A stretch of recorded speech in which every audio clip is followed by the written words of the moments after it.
আমি আপনি পৃথিবীতে কতক্ষণ থাকবো এটা আমরা জানি না। কে এখনই মরে যাই না এখনই আমারে আপনাকে আল্লাহ ডাক দিয়ে দেয়, এটা আমরা কখনোই জানি না, কখনো বুঝিও না, বুঝতেও পারি না। হায়াতের সময়টা 1 সেকেন্ডও না, ন্যানো সেকেন্ডের চেয়েও কম।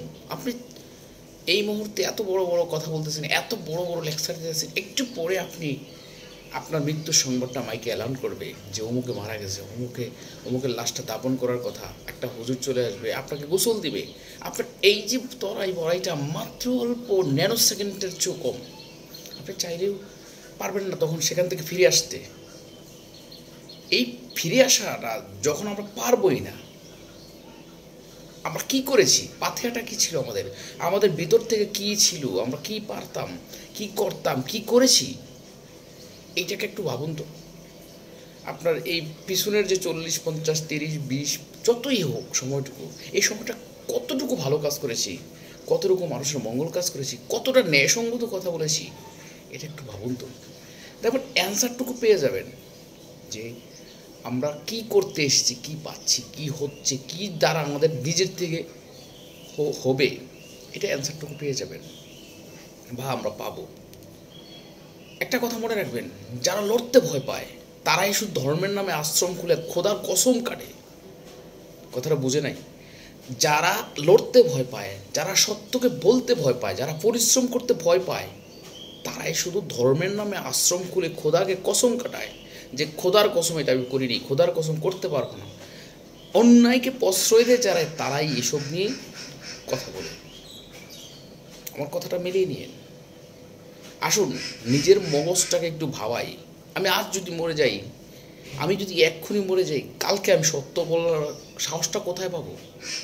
এখনই শুরু করুন না সত্য বলাটা, এখনই শুরু করুন। অন্যায়ের প্রতিবাদ করতে এখনই শিখুন।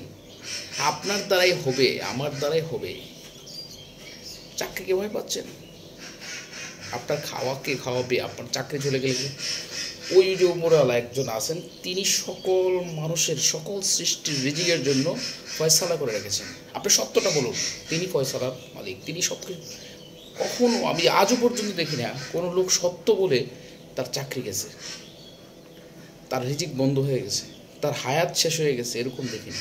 কিন্তু মিথ্যা বলে আপনি যখন চলে যাবেন, আপনার জন্য এই যে অবস্থাটা হবে, সেটা কি করবেন আপনি? আসুন, সত্য বলতে শিখুন, সত্য বলুন।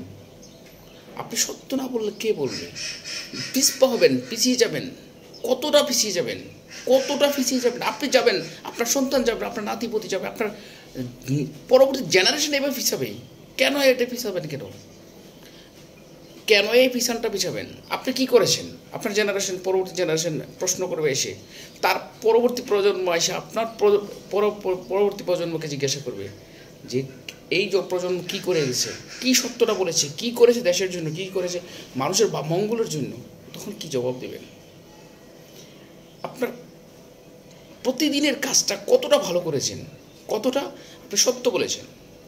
আপনি কারো কথায়, কারো কাজে, কারো ভয়ে আপনি ভয় পান নাই, আপনি সত্যটা বলতে পারছেন। এরকম কয়টা কাজ আছে, হিসাব করুন। আসুন, আমাদের পরবর্তী প্রজন্মের কথা হলেও আমরা সত্যটা উপস্থাপন করি, সত্যভাবে চলি, মিথ্যার আশ্রয় না নিই। আমরা চাকরি বাঁচানো লাগবো না। আমি মনে করি আমার চাকরি বাঁচানো লাগবে না। উপরওয়ালা যা সৃষ্টি করেছেন, তিনি আমার সকল কিছুর ক্ষমতা, সকল কিছুর হিসাব নিকাশ তিনি ফয়সালা করে রেখেছেন। পৃথিবীতে যত প্রাণী আছে, সকল প্রাণীর আহার আল্লাহ তাআলা নিজেই সঞ্চয় করে দেন। শুধু একমাত্র মানুষই তার আহারের জন্য মিথ্যা বলে। আসুন আমরা এই মিথ্যাটা ছেড়ে দিই।